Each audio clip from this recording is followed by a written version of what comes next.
Thanks for having me. It's a pleasure to be able to speak here. So maybe I'm a bit of an oddball in this audience in one way. I come from academia. I'm a neuropsychologist, and I love science and the brain and studying behavior. But I also love games like many of you, and develop games. And over time, I thought it could be really nice to fuse neuropsychology and gaming. So maybe a little bit about myself. Who am I? I'm a cognitive neuropsychologist. I was head of the Multisensory Space Lab for a long time. I work at TNO now, co-founder of Cosmocat games, and I'm so excited about using knowledge about the brain to inform game development.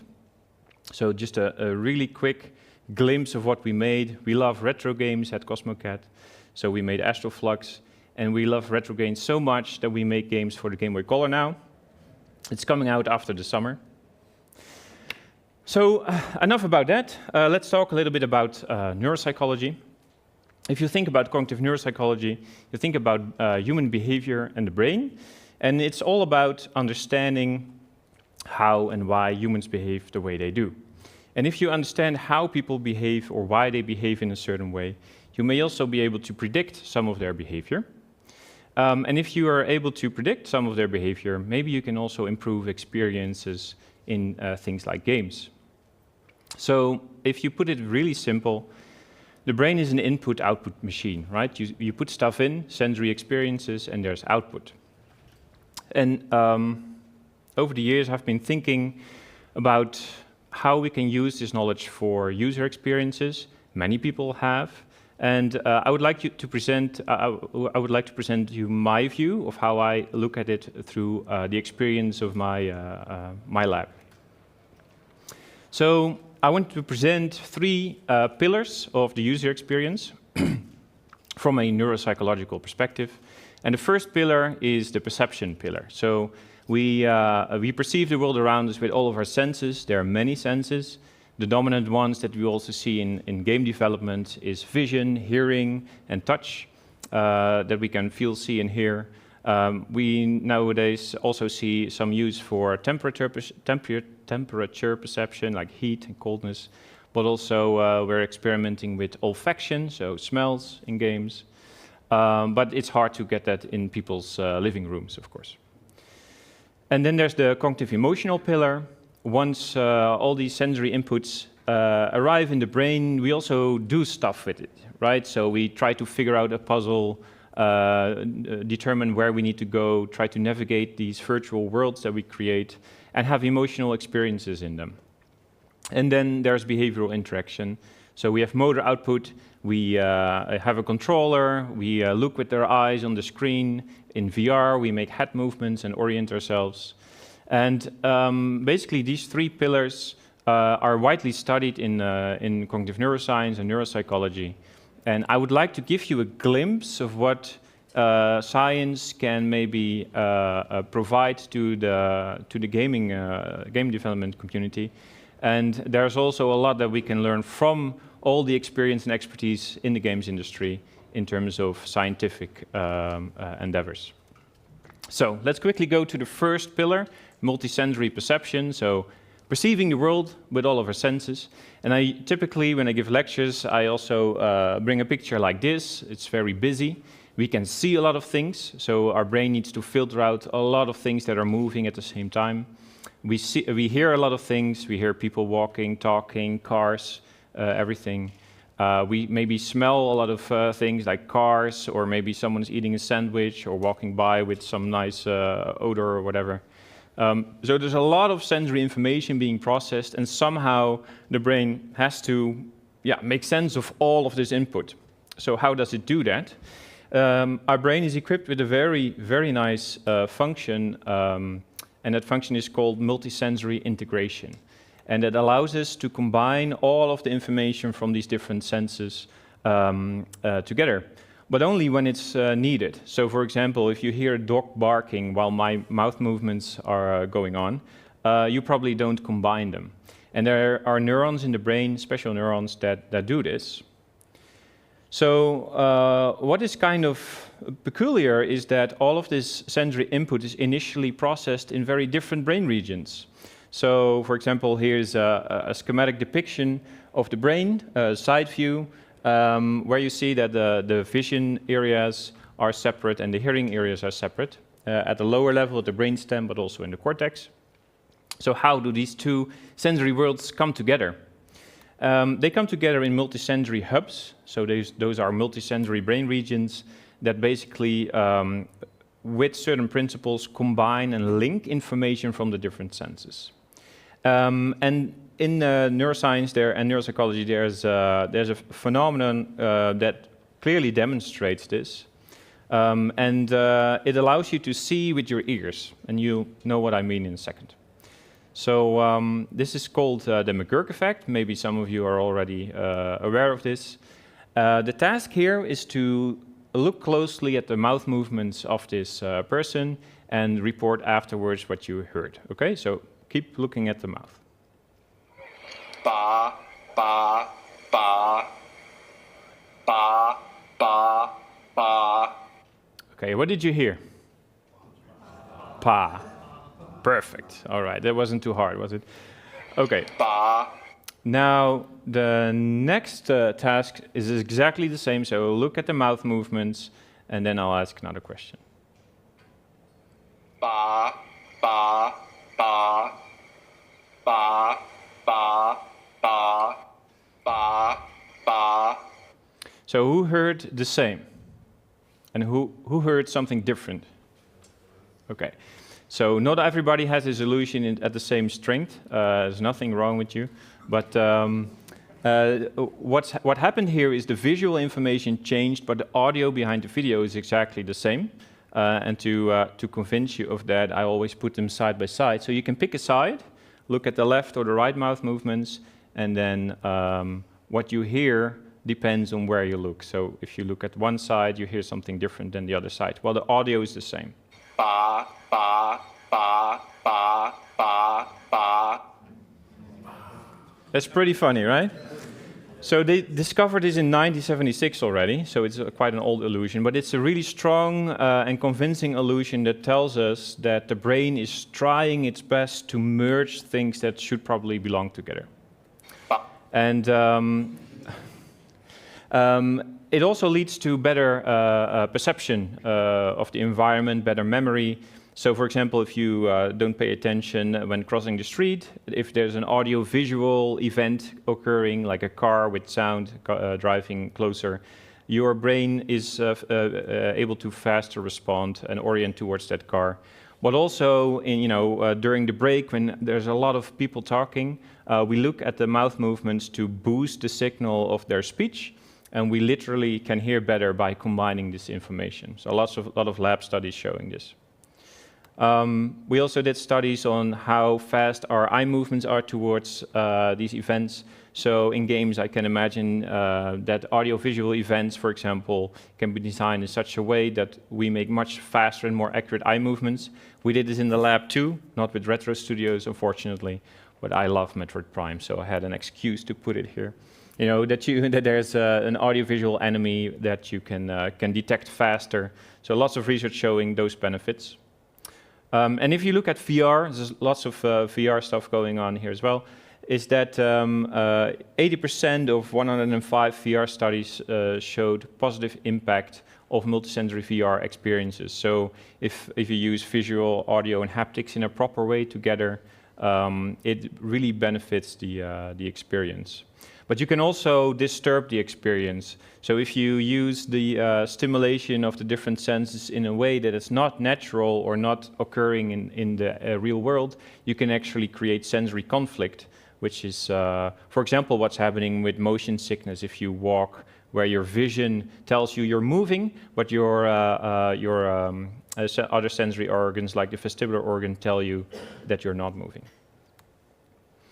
So in the lab, we also did a lot of studies on 3D spatial perception, quite relevant if you make a 3D world, right? And research has shown that your brain actually treats different parts of space in a different way.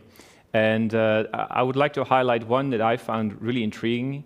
intriguing. So they found neurons in the brain that are specifically responsive to sounds that are within 30 centimeters from your head. So if the sound source is close by the head, these neurons start to fire. So that's their responsibility. And if you look at more of the research on this topic, you see that it seems to suggest that the brain sort of has this predictive zone of sound sources, for example, coming from the back, that may touch your head. So it's sort of a safety bubble. And I think you can make use of that quite well in games, for example, let arrows fly by and create a more visceral response in people. So this is just an example where I think knowing how the brain works can inform how you want to design your games. Yeah, and the arrow can fly.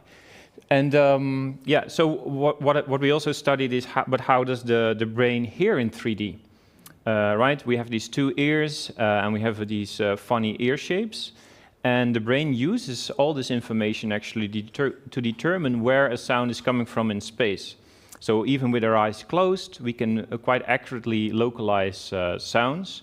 And you can simulate this in different audio engines. We also did research in VR with this, where people had to track audio sources to see how well they could do that.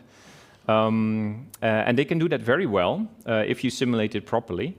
And that means that you also have to fine-tune the virtual ear shape that you're simulating, because everybody's ear is a little bit different, and your brain is basically calibrated to your own ears. So if you change your ear shape, you're really poor at distinguishing front and back and up and down.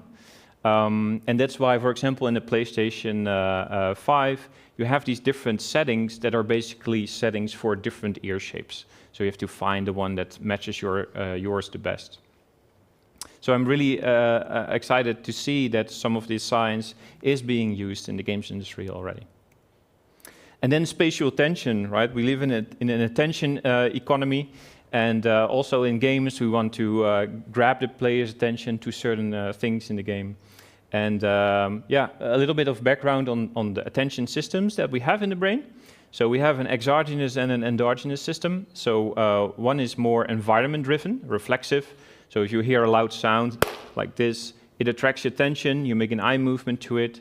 But there's also endogenous attention, where we voluntarily direct our attention to whatever we want to direct attention to. So maybe it's me, maybe it's your phone right now, or the screen. And those two types of attention work together to help us perceive the environment. And what is really nice is that there's a very strong link between where we move our eyes and what we want to attend. So this is an example of some eye tracking we did for our own game, where we had some trouble. We thought we were clear in our user interface and some of the design we did to grab players' attention on the oxygen meter on the left. But that didn't really work out. And using these techniques like eye tracking, which is becoming more and more accessible these days, you can actually see where players have their attention, their overt attention. So that's just some glimpses of that first pillar of the sensory experience. I'd like to go to the second pillar, which is more the cognitive and emotional processing and experience. And these are just some highlights to hopefully get you excited to maybe take a look at some of the articles that are out there. So if you look at emotions, there's a lot of studies on this, and one of the dominant models of how we look at emotions is in 2 dimensions. So one is the valence dimension, is it the emotion positive or negative? And the arousal dimension, how arousing is it? So for example, if you're really angry, it's negative and highly arousing. Happiness is often positive, right? And a little bit less arousal. And it's also found across many cultures. Some emotions are very cross-cultural, consistent. So thinking about games, I really love Forbidden West. And at some point I also gave a talk at Gorilla, so I had this example in here. But when I encounter a boss like this, I get a little bit stressed in the game, which I guess is good, right? You feel that you're up for a challenge. And what you see is that the body responds in several ways. So your nervous system increases your pupil size, increases your heart rate, and you start sweating a little bit. Maybe me a bit more than others. But yeah, you see these really subtle responses in skin conductance that you can measure. So you see that people get more stressed. And these days, it's really easy to actually hook people up to devices to measure these things. And I think could be really interesting also in terms of you don't want to make people too stressed maybe in your game. Another cool approach that people had was look at the facial muscles. So we have all these emotions and we express them with our face, right? We read emotional expressions from faces all the time. And you can measure them by measuring muscle activity, very simple, with some electrodes. And they wanted to see what happened when players died in a first-person shooter. I think it was multiplayer. And they saw that the smile muscles were activated when people died. So apparently it wasn't too frustrating in this case. And what is nice is that you don't only have to rely on the subjective reports of the players. That's of course a very important part of user experience research. But you can also take into account these types of measures. And if we think about emotions, we also think about motivation. Like how do we maintain motivation in games? And I found this quote that I thought was pretty nice. It's about flow, and it says optimal experience. Flow is the optimal experience whereby a person's body or mind is stretched to its limits in a voluntary effort to accomplish something difficult or worthwhile. So to me personally, the best moments are when I'm very challenged in games like Returnal or now Saros, and I finally, with all my voluntary effort, I finally beat that boss and feel very happy that in that experience. So we probably want to fine-tune the amount of stress that someone has and the amount of arousal, and also link it to their performance level. So what is an optimal challenge? You have this optimal curve between being bored and anxious. So if the arousal is too low, people are bored. Could be a relaxing game, then maybe that's what you're targeting. It could be too high. In some VR games, it's too scary for me. Resident Evil in VR, it's not for me, for example. And you want to find that sweet spot for your own game. And using these physiological measures can help. Another cognitive process that's going on in a lot of games is spatial navigation. I think about 2D Metroidvanias, where some people get lost, including myself, but also 3D games where we have navigation. And it's a complicated function in the human brain. It involves memory, it involves spatial reasoning, a lot of things.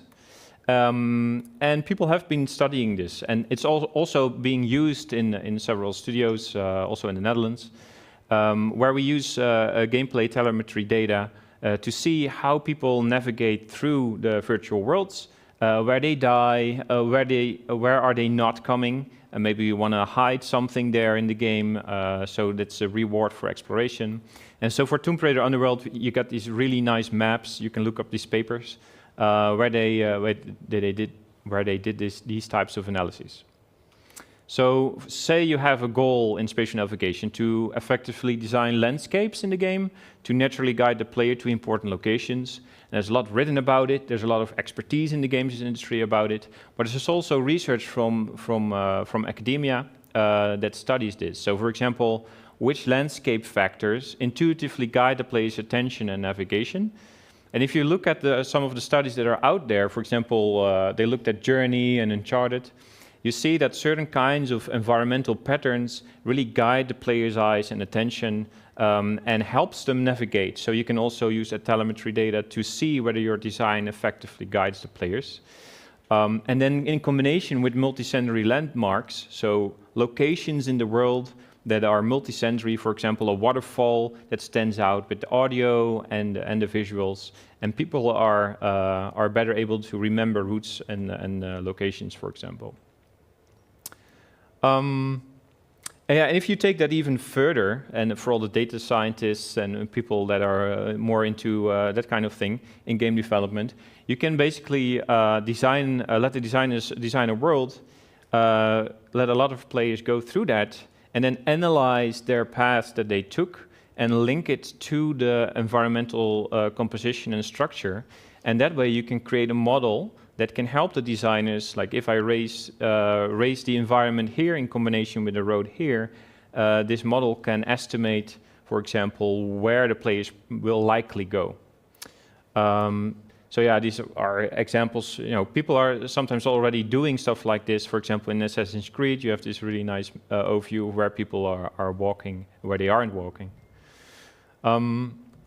We also did some studies in virtual mazes where we let players walk through a 3D world and remember the route and see whether if we place haptic, like a tactile, or a vibrating controller, or auditory landmarks, or the combination, whether that helped them.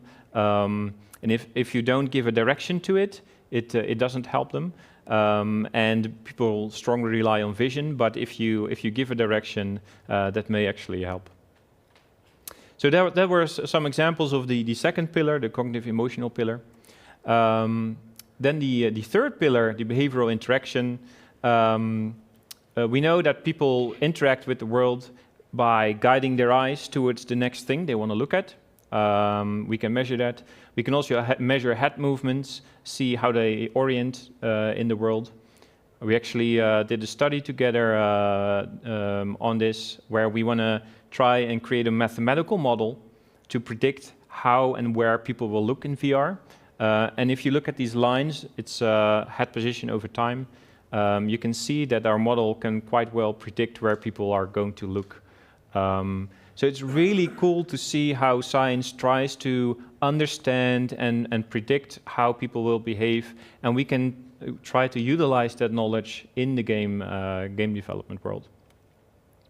And of course, the controls we have, like Rumble has been around, but it gets more, it gets a higher temporal resolution. So now, for example, with some of these games, like what's the Astrobot, you can feel the eyes, you can feel the texture. So now we can communicate texture through the tactile sense, for example, things like that, and haptic triggers. So we have a lot more tools to give the player also a feeling of control. So with bow and arrow, for example, with the tension that we feel. So if you put all this together, you could say there's this behavioral interaction cycle where there's input, processing in the brain, an emotional experience with that, and then output. People try to interact with our world and then get new input. And parts of these processes we can actually measure in the scientific world, and these are more readily available to use. They're cheaper now, so I think they can also be adopted in game studios that have an interest in this. And I think if you do that and start with science-informed design, and of course also all the expertise that is already out there in the games industry, you can come up with an idea and a hypothesis of what you want to achieve and how you're going to achieve that, and then combined with UX research, with asking people how they experience it, but now also measuring what their body is telling you, can inform you and help you innovate in terms of that design. So to me, it's not about science now telling designers what to do. It's more empowering designers to form hypotheses about what they want to achieve and how they may achieve this, and validate whether their designs are actually doing what they want to do.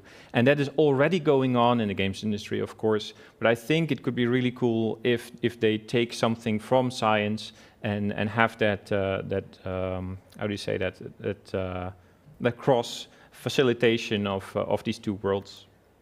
So I talked about these three pillars through which I look at game design, the perception side, the cognitive emotional side, and the interaction side. And yeah, I'm super excited about all this, if it wasn't clear. And I sometimes give talks at studios, so if you're interested in chatting, or you want to know more, or you're looking for some papers on a topic, feel free to reach out, and I'm happy to share some of this information. I also have questions for you, but you probably have questions for me too. So thank you very much for your attention.